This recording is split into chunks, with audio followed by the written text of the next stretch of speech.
Bismillah walhamdulillah wassalatu wassalamu ala rasulillah Sayyidina Muhammad ibn Abdullah wa ala alihi wa sahbihi wa man tabi'ahu ila yaumil qiyamah.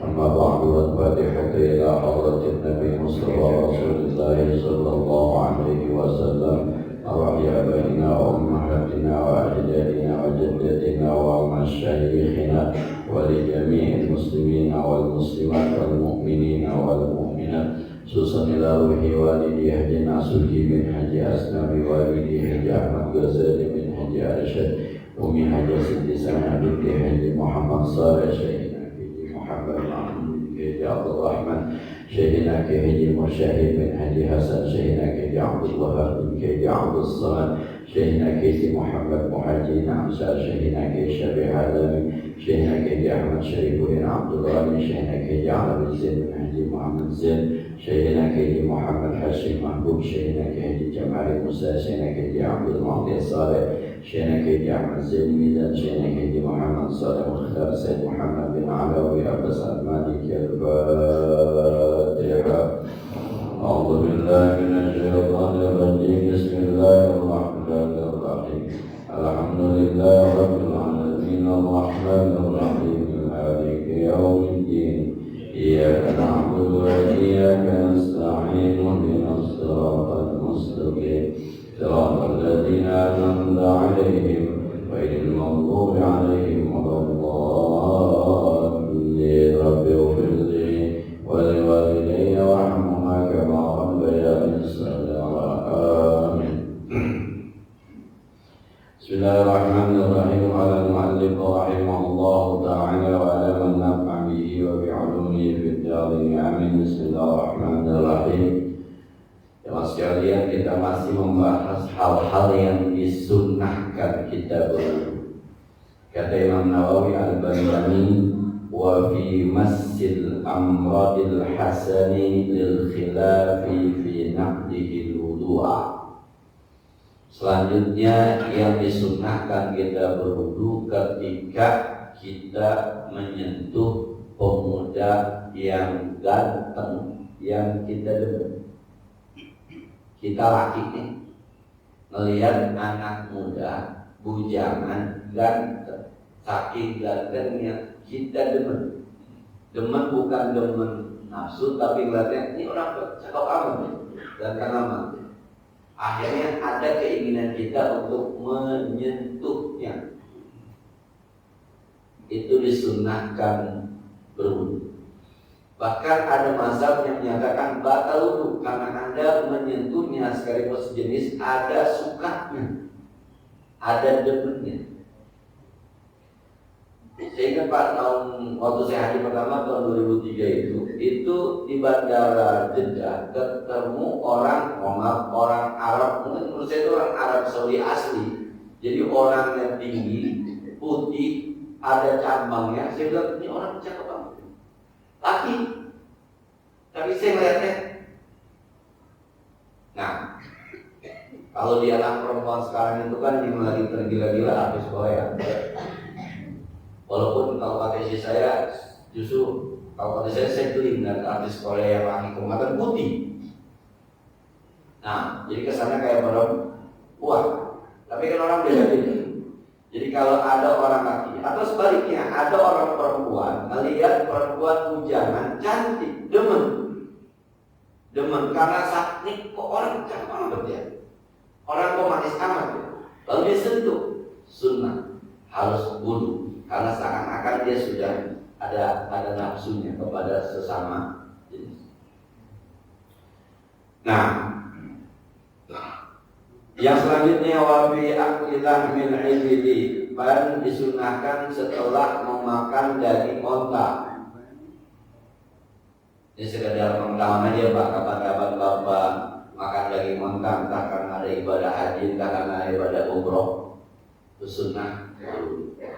Kenapa? Ada hadisnya memang Rasul setelah minum susu onta berwudu, tapi Rasul setelah minum susu kambing tidak berwudu. Teman-teman yang pernah ngerasain minum susu onta di Hudaybiyah, biasanya kalau pergi umrah, pergi haji dibawa ke Hudaybiyah, di sana dapat peternakan onta. kemudian langsung diperah susunya dari ontanya, kemudian diminum. Susu onta, daging onta itu lebih memacu untuk buang angin. Maka disunahkan, sekalipun tidak buang angin, disunahkan kalau habis makan daging onta, minum susu onta disunahkan berwudu. Nah, wafi ghibatin, dan setelah ghibah, habis ngomongin orang, kejelekan orang, wahia dzikruka akhaka bima yakrahu fayusanul wudu'u ba'daha walau kunta mutawaddi'an, yaitu menceritakan keburukan saudaramu. Habis gosip, habis ghibah, maka disunahkan untuk berwudu, sekalipun Anda ghibahnya sambil berwudu. Punya wudu kemudian ghibah. Gibahin siapa? Gibahin imam. Mau sembahyang punya wudu, pas maju ke depan, ya imamnya dia. Emang apa? Bininya dua tuh kan? Emang kalau bininya dua apa tuh pakai kegademan? Dulunya kan gua yang dua. Sekalipun dia punya wudu, maka habis ghibah untuk sedikit melunturkan dosa-dosa kecilnya disunahkan berwudu. Nah, jadi ibu-ibu kalau habis ghibah berwudu sunah. Nah, bahasa Al-Qur'annya walayat kabarukum ba'dhar ayuhibbu ahadukum ayyakula ma akhihi maidan fakarihtum. Janganlah menggibah sebagian kalian akan sebagian. Apakah kalian suka memakan daging bangkai saudara kalian? Jadi saudara kita meninggal dunia, jadi bangkai, dagingnya kita makan. Itu ilustrasi perumpamaan orang yang suka menggibah saudara. Nah, kadang-kadang kita lagi ngobrol-ngobrol akhirnya ke bawah itu, ngobrolin calon presiden, lama-lama ngomongin orang, dan yang diomongin orang kampung sendiri, kadang-kadang presidennya nggak diomongin. Saya itu mah di sini si Anu yang ke PKB, yang ke Nasdem. Oh ya Anu, iya, parah dia mah itu. Padahal awalnya ngomongin Caimin sama Anies Baswedan. Pertamanya awalnya ngomongin Ganjar, lama-lama di sini mah tahu oleh PDIP, si Anu yang nggak masjid, terus aja itu. Nah, ke bawah istighfar, berwudu. Nah, mana ngomongin di masjid? Tidak. Subhanallah. Kan kalau kita wudu merontokkan dosa mata kita, merontokkan dosa mulut kita, merontokkan dosa telinga kita, meringankan dosa ghibah, sunnah berwudu. Ini Pak jangan begini karena berarti ada jalan keluarnya nih ghibah nih. Habis ghibah berwudu kelar. Besok kita ghibah aja dah, habis ghibah berwudu. Bukan Pak, ini sekedar meringankan, dosanya mah gede Pak. Itu dosanya 1000, yang kita wudu keluar cuma 10. Bukan berarti jalan keluarnya ghibah, bukan. Nah. Tapi kalau diperlukan dalam tanda petik ngomongin orang itu boleh diperlukan, sebab Allah kan senantiasa membicarakan soal Fir'aun ya. Karena memang ini harus dibicarakan. Bicarakan soal Paul ini harus dibicarakan. Bicarakan tentang iblis ini harus dibicarakan, setan ini harus dibicarakan. Itu di Quran setiap saat ya setiap kita baca pasti ada bicara. Artinya dibolehkan. Jadi kalau memang udah banyak korbannya, ya harus diomongin juga lah. Kalau banyak korbannya, ini menolongi orang yang zalim dan orang yang dizalimi. Unsur ahoka zaliman aw mazluman. Tolonglah orang saudara kamu yang berbuat zalim atau yang dizalimi. Yang berbuat zalim jangan sampai bikin dosa lagi. Emang udah banyak sendal hilang, asal dia lewat itu sendal nggak hilang. Udah ada bilangin, udah lewat tuh si Ani, apa sendal masukin, sepeda masukin, bini masukin bini, hilang bini. Emang udah biasanya mah, udah dikenal tuh. Orang juga udah pernah lihat, cuma karena kayak enak gitu. Udah ada. Yang kayak gitu tuh tidak termasuk ghibah, karena memang kenyataan. Itu namanya nolongin orang yang dizolimi supaya kalian hilang sendalnya. Nolongin orang yang berbuat zalim, jangan ditambahin dosanya. Itu Uzur ahal zaliman atau mazlum. Kemudian wa namimatin wa hiya sa'yu bainan nasi bil ifsad, dan namimah, habis namimah ngadu domba orang, disunahkan berwudu. Nah, provokator ini harus sering berwudu, sunnahnya, karena itu perbuatan dosa. Jadi haula'i biwajhin wa haula'i biwajhin, ke kanan dengan satu muka, ke kiri dengan satu muka yang lain. Jadi kalau kemarin itu luar biasa ngomongnya, jelek-jelekin yang B, tapi kalian yang nge-B mengangkat yang B, jelek-jelekin yang A. Dulu ada guru gitu Pak, guru ngajar di dua tempat ya. Iya, di Anida satu, di lain tempat satu. Jadi kalau kira di Anida itu tidak yang jelekin yang sono ngangkat Anida. Tapi kalau yang di sono, dia lupa di sono itu bahwa ada juga teman-teman yang dari Anida. Di sono ngangkat sekolah sono jelekin Anida. Tidak berhentiin Pak. Nah, itu nggak bagus. Jadi kalau bilang di sekolah ini dia bagusin, sekolah ini jelekin. Tapi kan dia ngajar di sini yang bagus ini, yang jelek ini. Ada Pak. Itu guru Pak. Nah, jadi hal semacam itu kalau terjadi disunahkan berwudu. Kenapa? Sebab meringankan, mencoba untuk meringankan dosa yang dibawa. Wabi fahsin, juga pada kerjaan-kerjaan yang keji, kasuhriyatin, seperti menghina. Habis menghina orang disunahkan berwudu, walaupun menghinanya lewat WA. Nah, jadi ketika mau WA temannya pakai menghina begitu, nah setan lo, ingat berwudu. Nah, yang so jawab lo iblis, wudu lagi Pak, yang sebelah. Itu yang WA-an orang semua tuh Pak, satu iblis, satu setan itu Pak. Nah, ini saya kadang-kadang berpikir, ada ulama yang ngarang semacam ini yang dituju siapa ya? Kalau itu diajarkan, kita ini diajarkan Pak, ini diajarkan nih. Kira-kira nih Pak, ini bagian bapak, bagian ibu bisa diamalkan. Nah, ya bapak menghina lalu wudu, ibu gibah lalu wudu, saya namimah lalu wudu. Kira-kira nih orang yang kerjaannya gibah, orang yang kerjaannya namimah, orang yang kerjaannya menghina orang, ingat apa wudunya? Tapi mungkin ulama bahasanya yang penting gua sampai. Pokoknya yang ada harus disampaikan. Soal nanti orang ngamalin bakal itu bukan. Bagi nama alikumul balagh, tugas kita hanya menyampaikan. Soal nanti pengamalannya masing-masing. Maka saya pernah cerita Pak, saya ulang cerita saya, ada nenek-nenek dulu namanya Hadjana Uya binti Yahya almarhum. Saya panggil nama Iya ya. Itu bukan ustaz, orang awam, awam. Tapi dia pernah nanya begini, Tom, lu kan guru ngaji ya? Iya Mak.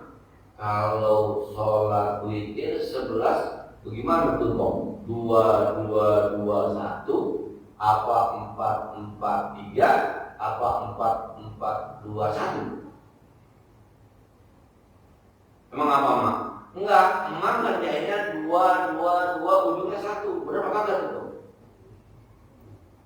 Saya bilang, ya benar Mak, itu benar. Yang lain juga benar, tapi mau dicoba di mantap benar. Sambil jalan pula saya bilang begini, ya Allah, nenek-nenek, ustaznya bukan, witirnya 11. Kita yang hanya ustaz, atu aja udah soleh.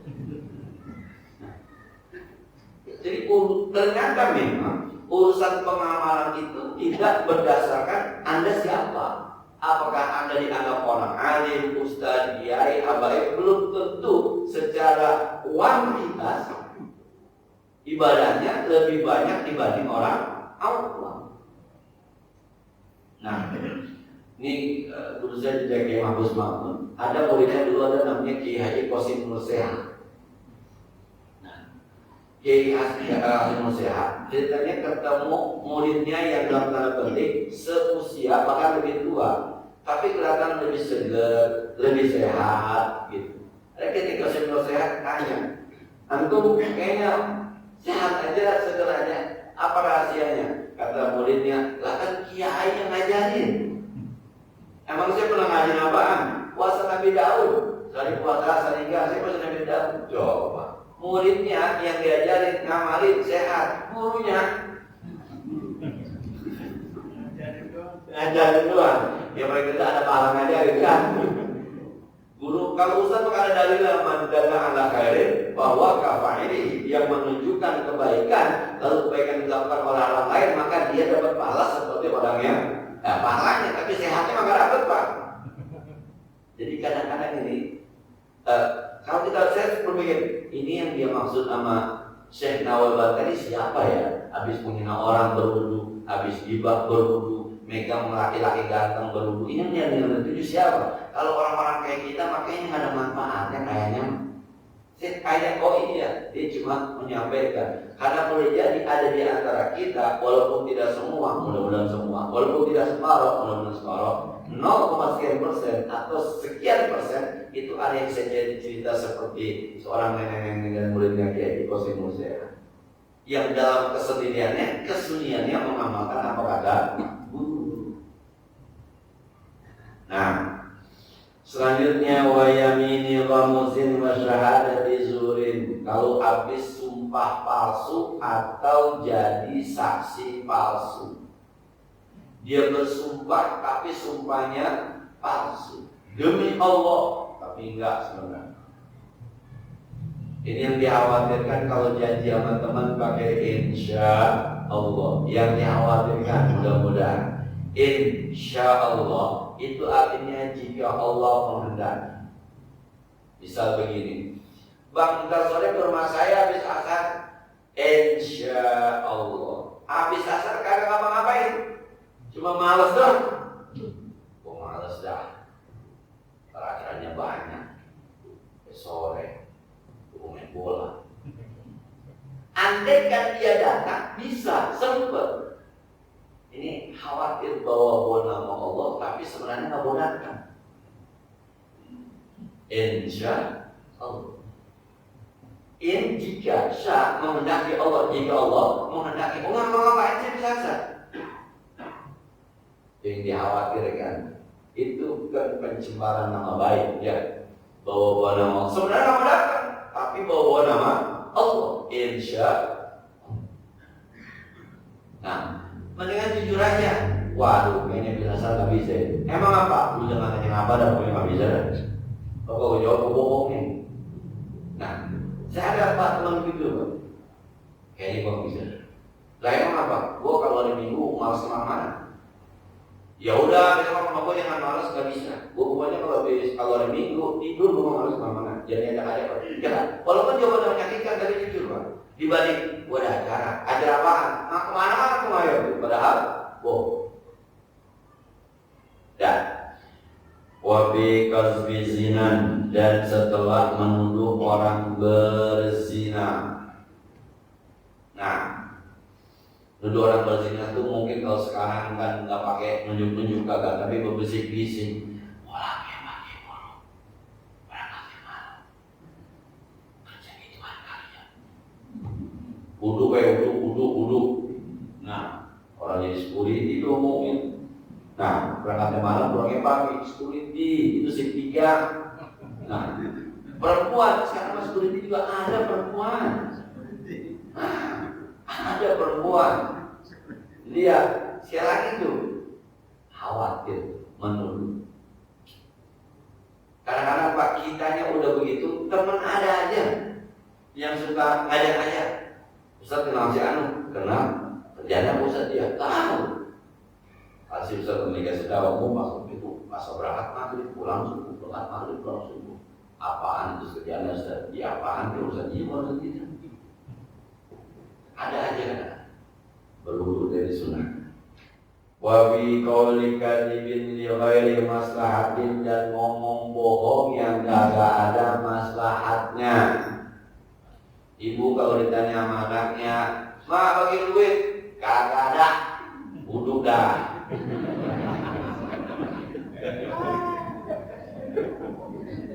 Dompet cuma jadi 200 sih, kagak ada.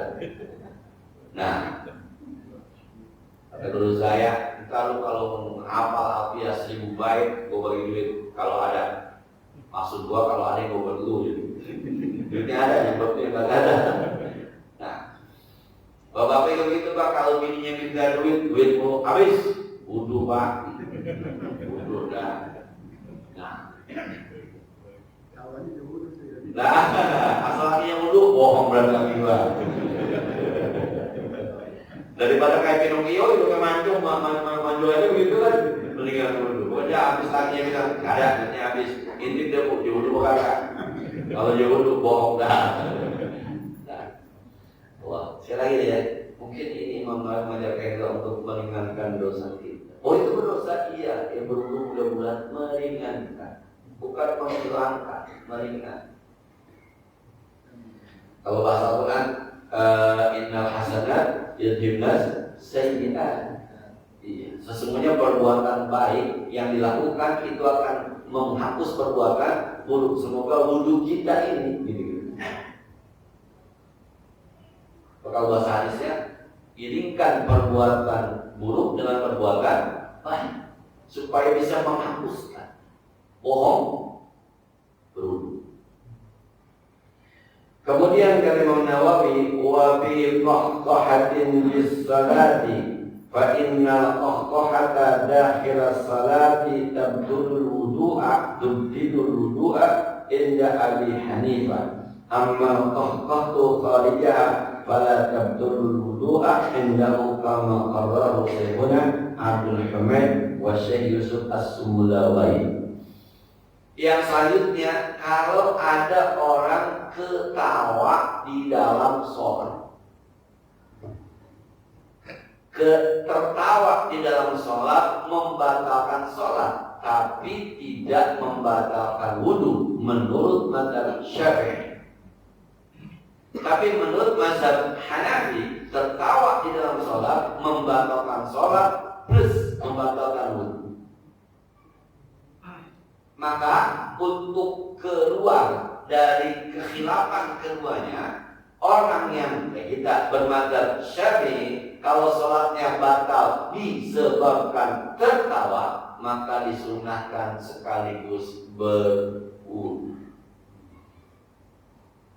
Kalau sekarang nggak kebayang ini kita di masjid sholat ada ketawanya, nggak kebayang. Tapi kalau sholatnya di rumah, punya anak kecil, ada aja Pak, kadang-kadang kalau sebenarnya tingkah laku anak kita ada aja. Atau pengantin baru biasanya, lakinya sembahyang digodain sama bininya sembahyang digodain sama lakinya, pengantin baru. Kalau lama mah nabok Pak, ada nama nabok.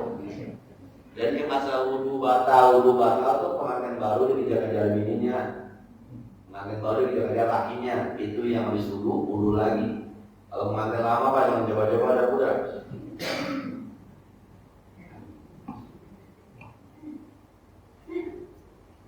Nah, tapi jadi menurut mazhab Hanafi, kalau tertawa di luar sholat sekalipun punya wudu tidak batal wudunya. Tapi kalau di dalam sholat Anda tertawa, batal sholatnya plus batal wudunya. Di mazhab Syafi'i, Anda tertawa di dalam sholat, batal sholatnya tidak batal wudunya, tapi Anda disunahkan berwudu karena Anda sudah dalam tanda petik main-main dalam sholat. Kan hukum asalnya bapak ibu sholat wajib lalu tanpa uzur dibatalkan, itu haram. Tanpa uzur dibatalkan, itu haram. Sholat wajib ya, mohon sunnah. Karena bapak ibu sudah menghadap Allah, Allahu Akbar, tapi kalah sama yang lain, itu yang menyebabkan haram. Seakan-akan ada kemusyrikan di situ, mengalahkan Allah dengan yang lain. Apalagi dengan tertawa, makanya sholat tertawa.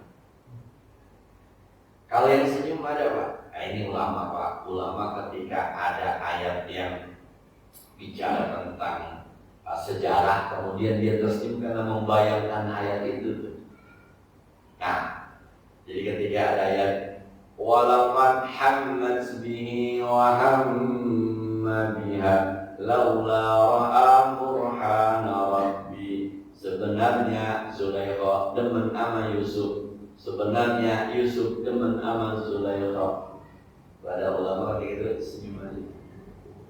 Nah, senyum dingin doang Pak, tapi nggak ada dinginnya senyum. Nah, ada lagi ayat ketiga, Ratu Balkis yang ngangkat kain itu karena ketipu sama kacanya Nabi Sulaiman. Lewat di kolam, atasnya kaca, bawahnya air. Ratu Balkis saking kagetnya ngangkat roknya, khawatir basah padahal kaca. Nah, kata Nabi Sulaiman, itu kaca kaca, nggak bakal basah. Nah, itu ada ulama yang paham tuh dia senyum. Senyum tidak membatalkan tidak membatalkan sholat. So, kalau ketawanya ditahan, nggak ketawa tapi badannya goyang, ketawa itu namanya. Jadi nahan sampai goyang begitu, ketawa itu namanya. Semalam saya ngaji ada pertanyaan, Ustaz, kalau kita sembahyang nahan kentut batal nggak? Bunyinya kecil sedikit, itu bukan nahan itu mah. Kalau sampai bunyi bukan nahan, terlepas. Itu udah kentut namanya. Nahan kentut, tapi bunyi pelan, itu bukan nahan, itu mah lepas. Itu batal udah kentut. Yang namanya nahan itu nggak keluar. Stadium berapa nahannya? Kalau stadium 1, 2 kagak batal, 3, 4 batal. Yang 3 itu kalau kalau dia taat konsentrasi bacaan itu, atau dia jadi mampu artinya cepetan apa. Itu stadium 3. Kalau stadium 4 itu badannya udah menggigil panahan, itu stadium 4 batal. Nah, tapi kalau ditahan sampai berbunyi maka bukan nahan namanya, kagak tahan. Jadi kalau orang sholat tertawa kemudian batal sholatnya, tidak batal wudunya, tapi disunahkan berwudu. Wa fi qasdi syaribin wasibalin, dan mencukur kumis. Habis nyukur kumis sunnah berwudu. Maksudnya biar bekas-bekas bulu kumisnya bersih. Daripada bapak bersihin cuma cuci muka doang kagak ada ibadahnya, mendingan langsung berwudu. Kira-kira begitu. Kan dulu kan teknologi pembersihannya gampang, yang kalau begitu dipotong-potong ada tuh bekas-bekas kumisnya. Bersihin aja, maksud cuci muka juga bisa. Cuci muka mah nggak ada pahalanya, nggak ada ibadahnya, nggak ada ngapusin dosanya. Nanggung lu udah di pulang situ, udah urus sekalian. Nah, kalau kita gini coba dapat ngamalinnya. Bapak nyukur kumis kemudian wudu. Akhirnya kata bapak, ya udah nyukur kumisnya enggak sekalian mandi, mau mandi nyukur kumis. Akhirnya kan wudunya bukan wudu kali nyukur kumis. Wudu memang biasa habis mandi. Wa fi halqil ra'si, dan pada mencukur rambut, ngebotakin rambut itu pasti gatel, mandi kan? Nah, supaya ada ibadahnya berwudu. Wa fil ghadab, dan habis marah, walau sekalipun marahnya lillahi ta'ala, sekalipun marahnya karena Allah subhanahu wa ta'ala. Ada anak kagak sholat, anak kita ngomel karena dia tidak sholat, itu marah karena Allah. Sekalipun marahnya karena Allah, habis marah disunnahkan berwudu.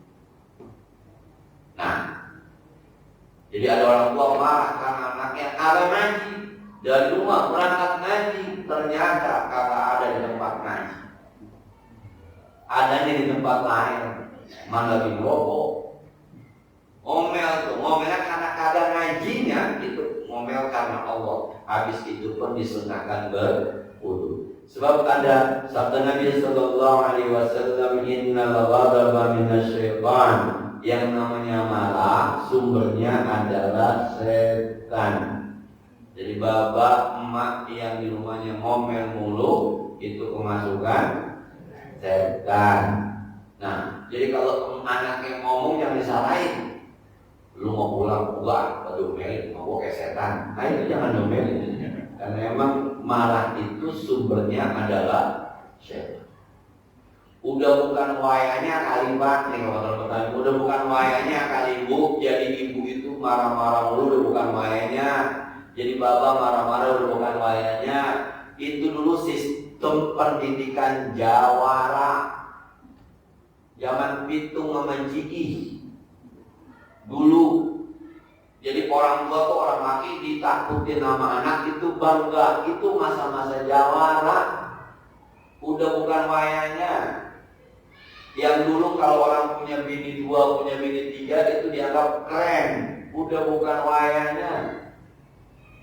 Sebab kalau kembali ke Al-Quran, ya alladzina amanu ittaqullaha wa qulu qawlan sadida yuslih lakum a'malakum wa yaghfir lakum dzunubakum. Berkatalah dengan kata yang mulia, nanti kehidupanmu akan diperbaiki oleh Allah. Kalau pakai ayat surah An-Nisa ayat 9 ketika bicara tentang warisan, kan ayatnya falyattaqullaha wa yaqulu qawlan karima. Bertakwalah kamu ngomong omongan yang mulia. Saya sering bilang begitu, ibu-ibu panggil anaknya pinter, ganteng, cantik, soleha. Sholat pinter, udah mau habis waktunya, cantik sholat. Kadang-kadang pulang ingat, terus main lu, buat kandang lu, kayak Monas tuh tenang. Bapak Ibu, yang namanya ngomel itu antibiotik. Lama-lama anak-anak bisa kebal sama antibiotik. Main lu, pas main buat kandang lu. Pertama takut sembahyang, kedua lama-lama dia ternyata kagak ditendang, lama-lama ya enggak, orang bohong tendangannya. Itu antibiotik. Kan yang sering ngomel, udah bukan waktunya jadi orang tua ngomel. Sekarang juga Pak jadi guru Pak, bukan waktunya guru itu ditakutin, bukan waktunya guru itu sekarang disenangin, dicintai. Maka guru harus tahu server anak, yang harus server itu sama anak itu. Sebab kita umur kita nih jadi guru udah 50, anak umurnya baru 16. Dari 16 ke 50 kita udah lewatin, dia belum ngelewatin. Kita paksa dia suruh nyamain sama kita, gak bakal nyambung Pak. Kita lah yang turun nyamain ke dia supaya pelan-pelan diajak. Nah, begitu. Jadi yang namanya marah sumbernya syaitan. Kata Nabi, wa inna syaitana khuliqa minan nar. Sementara setan diciptakan dari api. Api panas, bawahnya maunya marah. Wa inna ma tudfa'un nar bil ma'i. Sementara api akan padam kalau disiram dengan air. Fa idza ghadiba ahadukum falyatawaddah. Maka kalau marah salah seorang di antara kalian berwudulah. Sekalipun marahnya karena Allah. Nah, jadi Pak, jadi suami juga sama istri udah bukan waktunya lagi Mas merasa paling berkuasa. Gua kan ar-rijalu qawwamuna 'alan nisa, pemimpin di rumah ini. Maka apa kata gua? Enggak begitu. Enggak begitu. Kalau kita lihat rumah tangganya Rasulullah juga kan beragam kan? Beragam. Kalau istrinya lebih tua seperti Khadijah, ya Rasul dalam tanda petik lebih nyaman. Itu tadi Rasul umur 25, Khadijah 40. Rasul belum pernah punya istri, Khadijah pernah punya suami. Maka jam terbangnya kan lebih banyak Khadijah, lebih paham Rasulullah aman. Tapi ketika nikah dengan Aisyah yang jauh lebih muda, agak bergolak rumah tangganya. Kenapa? Aisyah muda, Rasulullah kan yang menjalani Nabi belum menjalani Aisyah kan. Maka Aisyah dalam tanda petik kalau bahasa kita agak bebel sama Rasulullah, tapi bebelnya akhirnya jadi bebel ilmu, agak bebel sama Rasulullah Sallallahu Alaihi Wasallam. Jadi kalau mau nikah aman, cari janda umur 40 aman. Man kalau lebih muda ya siap-siap sabar, gitu aja. Tapi semuanya berbolak gitu. Kan Pak di Sahih Bukhari ada cerita istri Nabi pun ada blok gitu, ada berblok gitu. Ketika sahabat-sahabat Rasulullah kalau memberikan hadiah kepada Nabi itu di rumah Aisyah. Yang lain mirip, kenapa di rumah Aisyah? Utus Fatimah, lu bilangin sama bapak lu, suruh sampaikan kepada sahabat kalau ngasih hadiah nggak mesti di rumah Aisyah. Di rumah siapa ini mengapa? Maka itu ada blok yang blok Aisyah sama blok Zainab binti Jahash. Kata Nabi, hai Fatimah, yang pertama, apakah kamu tidak senang yang ayahmu senang? Yang kedua, Fatimah, Aisyah itu anaknya Abu Bakar, bukan sekedar istri saya. maka orang menghormati Abu Bakar. Yang ketiga, Fatimah, tidak pernah wahyu turun kepadaku ketika aku di rumah istriku kecuali hanya di rumah Aisyah radhiyallahu anha. Sampai Jibril pernah kirim salam sama Nabi. Karena Nabi ini Aisyah, di sebelah ada Jibril kirim salam kepada. Itu yang menyebabkan orang kalau kasih hadiah Nabi nungguin Nabi giliran di rumah Aisyah radhiyallahu anha. Pak, kalau rumah tangga Nabi aja ada blok-bloknya apa? Elah, bapak pengen rumah tangga namanya nggak ada ribut-ribut biasa, Pak, ribut-ribut kecil. Bini mas satu, Pak, asal duitnya cukup, kekacang dulu juga beres. Yang kedua, duitnya cukup, nama kita jangan ada kesan dicemburuin. Maka sering hapus tuh pesan di WA supaya nggak ketahuan. Bukan ngajarin, Pak, bukan. Wabil bulughi bisin. Dan yang selanjutnya ketika orang disunahkan berwudu gara-gara baliknya dengan usia. Yusannu lahu wudu ma'astihbabil ghusli aydan, disunahkan berwudu sekaligus disunahkan mandi pula bagi orang-orang yang memang anak-anak kita yang baliknya dengan umur, bukan dengan haid atau mimpi. Li'anna al-wudu'a yutlabu lahu istiqlalan binul ghusli. Perintah wudunya itu bersendiri di luar perintah mandi. Li'anna hikmatul ghusli ihtimalu nuzul mani min haitsu la yash'uru wa lidaya bi al janabah. Dan mandi itu dikhawatirkan dia keluar mandi dia nggak tahu, padahal dia sudah baligh, maka dia niatnya mandi. Sehingga dia, nanti insyaallah kita akan lanjutkan. Sebagaimana biasa, yang ada pertanyaan atau diskusi lebih lanjut tentang atau lainnya dipersilakan.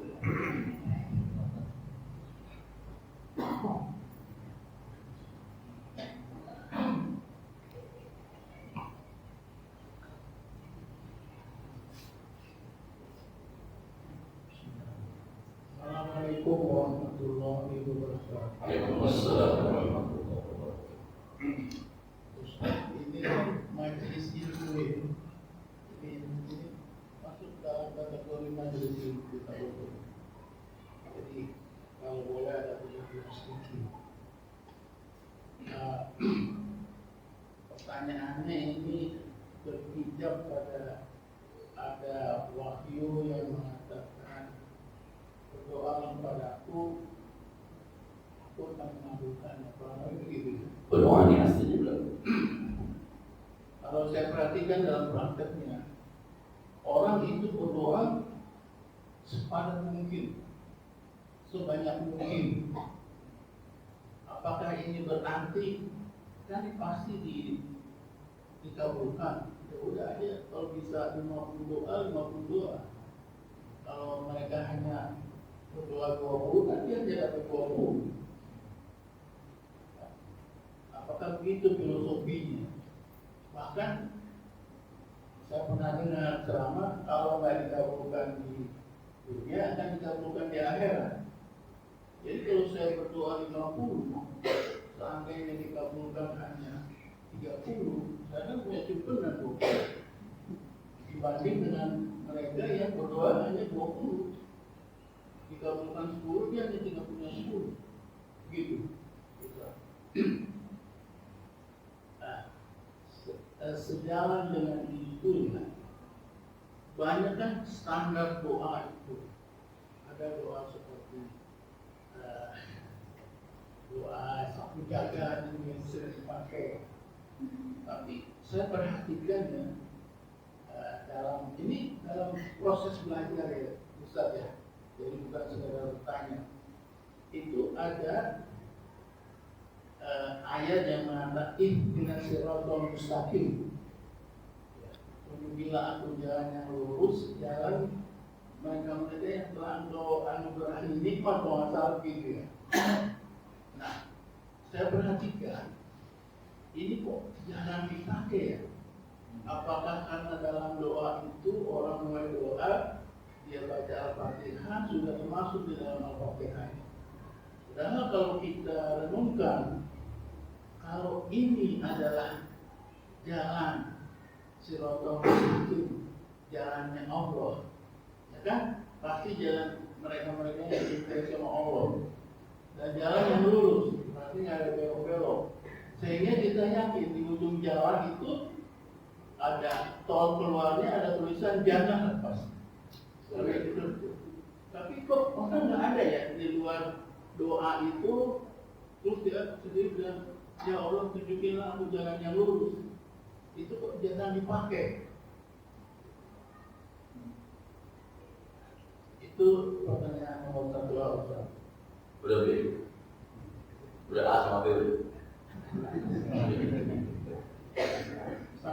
Yang C sekarang. 1B ini kita ini sedikit melenceng dari bicara sedikit mengenai sejarah lah Ustaz. Waktu Nabi lahir, ya kan? Itu kan di sekitar Mekah itu hanya ada agama Yahudi, Nasrani dan paganisme, penyembah berhala. Sehingga pertanyaannya adalah Bani Hashim yang menurunkan Nabi itu agamanya apa pada saat itu? Juga Siti Khadijah, dia kan seorang janda, berarti dia pernah menikah. Waktu dia menikah, suaminya agamanya apa?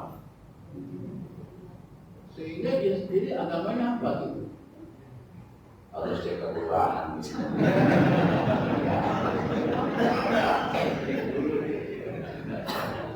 Sejalan dengan itu, apakah Islam itu turun waktu zaman Nabi Muhammad SAW atau Ibrahim, zaman Nabi Ibrahim? Karena ada ayat bilang, kalau saya tidak salah ya, hai Muhammad, ikutlah agama Ibrahim. Atau pertanyaannya adalah sebenarnya deklarasi Islam itu kapan? Waktu wahyu pertama turun atau yang pada saat kusempurnakan agamamu segala macam begitu Ustaz? Tambahan sedikit Ustaz untuk meyakinkan, kalau ada orang juga ceritakan, itu menurut Nabi. Hanya sampai situ aja, maksudnya Nabi Muhammad. Tapi ada orang bilang, itu nggak boleh ngomong Nabi Muhammad, harus pakai Sallallahu Alaihi Wasallam atau Nabi Muhammad Rasulullah. Jadi bagaimana kita menyapa Nabi itu sebaiknya? Lebih kurangnya saya mohon maaf. Nah, Wassalamualaikum warahmatullahi wabarakatuh. Mudah-mudahan saya masih ingat nih. Yang pertama soal ud'uuni astajib lakum, berdoalah maka aku akan ijabah. Maka ada orang-orang yang kesannya berdoanya parah banyak. Bagaimana filosofinya? Apakah nanti kalau minta 50 dikabulkan 20 simpan 30? Apakah kalau mintanya dikit akhirnya nanti jadi dikit? Jadi ketika kita mengomentari ud'uuni astajib lakum, itu seperti begini. Kata Allah begini, ini seakan-akan Anda kan ciptaan saya, Anda kan hamba saya, sini minta sama saya, sini minta sama saya. Kalau Anda nggak minta, Anda kurang ajar. Anda punya Tuhan saya minta, saya tahu hidup Anda, sini minta, saya kasih. Jadi filosofinya ingin mengatakan bahwa kalau Anda hamba, Anda harus bergantung kepada saya. Salah satu bentuk ketergantungan, sini minta. Itu awalnya begitu sebenarnya. Jadi meminta kepada Allah, berdoa bukan soal dikabulkan atau tidak dikabulkan, soal bukan banyak atau tidak, soal bahwa pengakuan kita sebagai seorang hamba. Ya Allah, Engkau Tuhanku, aku hambamu. Sebagai hamba saya harus minta, maka saya minta. Itu awalnya itu sebenarnya. Maka diajarkan Rabbana, Nabi Adam, Rabbana zalamna anfusana wa illam taghfir lana wa tarhamna lanakunanna minal khasirin. Nabi Adam, Rabbana ij'alni muqimas shalah wa dzurriyyati Rabbana taqabbal du'a. Itu awalnya sebenarnya. Jadi berdoa itu bukan soal dikabulkan atau tidak dikabulkan, tapi soal saya adalah hamba, maka saya minta sebagai pengakuan kita sebagai seorang hamba. Itu sebenarnya berdoa. Nah, itu pada level pada level hati kita ngomong pada level pada level hakikat. Tapi pada level syariat orang berbeda begini. Allah suruh kita minta, biar banyak mintanya. Kalau Allah suruh, nah itu pada level syariat. Jadi kita bilang kalau ngaji begini ngaji apa aja diminta. Makanya ada orang bilang, alah tuh capek-capek minta banyak-banyak. Gua ada doa sabu jagat tuh. Rabbana atina fid dunya hasanah wa fil akhirati hasanah wa qina adzabannar. Ya Allah, sukseskan kami di dunia, sukseskan kami di akhirat, hindari kami dari azab neraka. Beres. Sukses di dunia, sukses di akhirat, terhindar dari neraka. Itu bisa menjaga.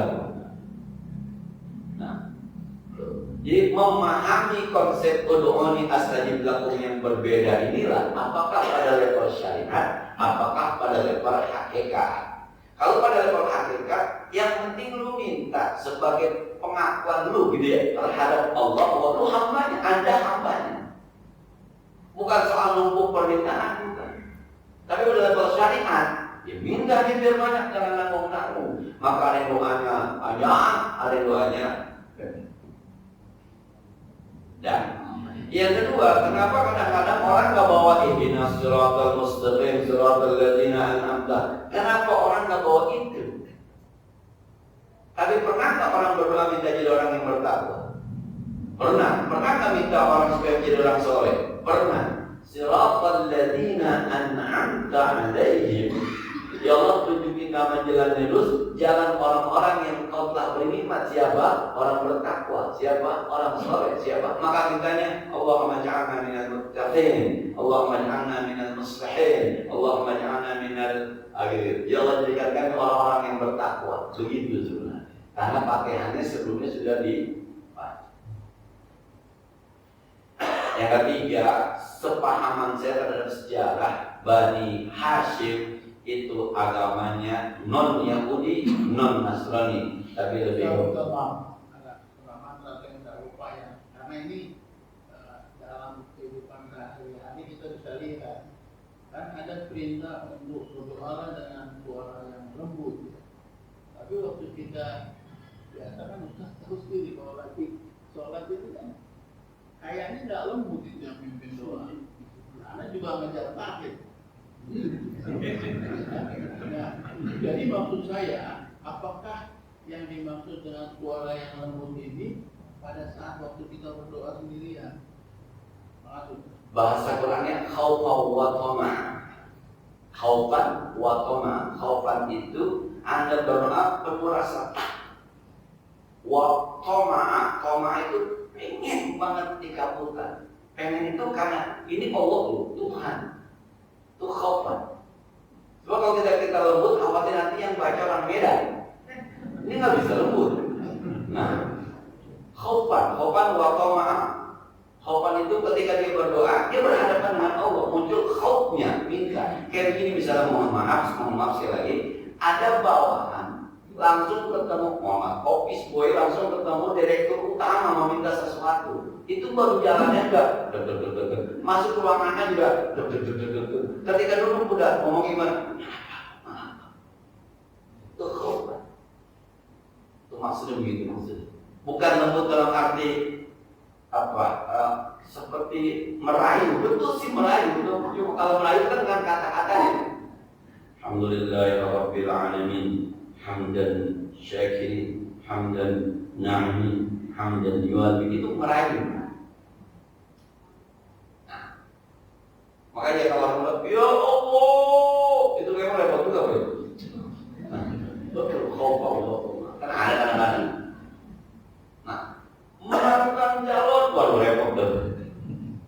Nah, sejarah Bani Hashim itu dengan Bani Umayyah yang saat itu menguasai kota Mekah, satu bidang agama, satu bidangnya bidang ekonomi. Bani Hashim dan Bani Umayyah itu lebih kepada berhala, menyembah kepada patung berhala, bukan Yahudi dan Nasrani. Termasuk juga Khadijah. Nah, sementara pamannya Khadijah itu agamanya Yahudi. Yang ketika Nabi Muhammad SAW menerima wahyu, kata Khadijah, wah ini masih bukan jiwa nih Waraqah bin Naufal, karena dia lebih tahu sebenarnya. Nah, dan yang terakhir, Rasulullah pernah bersabda, siapa orang yang disebut namaku di sisinya, lalu dia tidak bersalawat kepadaku, maka orang itu pelit. Maka orang menyebut Nabi Muhammad Sallallahu Alaihi Wasallam. Karena dia begitu. Kalau disebut namaku di sisinya, lalu dia tidak bersalawat kepadaku, maka dia termasuk pelit. Yang bilang pelit itu Nabi Muhammad. Maka kita sebut-sebut Nabi Muhammad, dia bilang Allahumma shalli wa sallim wa barik alaihi. Tapi juga nggak usah lebay, Pak. Bisa saya bilang Nabi Muhammad, atau bilang Allahumma shalli wa sallim wa barik alaihi. Terus begitu, Pak. Kesannya kan merek juga. Kayak orang terawih misalnya sampai terawih itu Al-Badru Sayyidina Muhammadun Sallu Alaihi. Ada bilangnya apa? Bulan purnama di tengah-tengah kita dan Nabi Muhammad, bersalawatlah kamu kepadanya. Kita bilang Allahumma shalli wa sallim wa barik alaihi. Kan ada yang belakang. Itu justru lebih kesannya menghina daripada memuji. Sekali demikian ya, mudah ada manfaatnya. Al-Fatihah. Bismillahirrahmanirrahim. Alhamdulillahirabbil alamin. Arrahmanirrahim. Maliki yaumiddin. Iyyaka na'budu wa iyyaka nasta'in. Ihdinas siratal mustaqim. Siratal ladzina an'amta 'alaihim ghairil maghdubi 'alaihim waladdallin. Allahumma shalli wa sallim wa karim wa barik 'ala sayyidina Muhammad wa 'ala ali sayyidina Muhammad. اللهم انفعنا بما علمتنا وزدنا علما ينفعنا ربنا زدنا علما نافعا وفهما صائبا ولسانا ذكرا وقلبا شاكرا اللهم انا نعوذ بك من علم لا ينفع ومن قلب لا يخشع ومن جوع لا يشبع ومن دعاء لا يسمع ونعوذ بك من هؤلاء الاربع وصلى الله على سيدنا محمد وعلى اله وصحبه وسلم والحمد لله رب العالمين. السلام عليكم ورحمه الله وبركاته.